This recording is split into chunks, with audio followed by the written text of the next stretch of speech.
Terima kasih untuk semuanya dari rekan-rekan keluarga besar Bapak Sanmursi almarhum. Hari ini sudah memberi kehormatan pada kami dan juga segenap kru dari Satria Pandawa.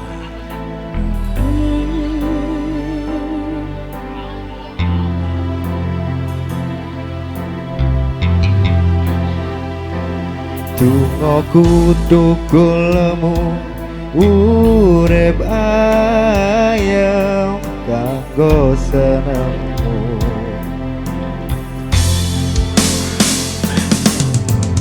Ku percaya wini tresnamu mandap mantes ing atiku. Apa kurang leku ngerteni karepmu. Aku ya wis ora nglireni nek kangen ngomong kangen rasa tukaran naik bodi eman-eman hubungane.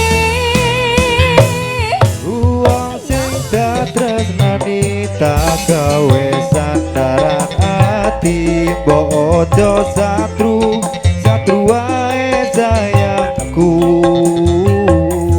Jajal rasa percaya nek trimo kabar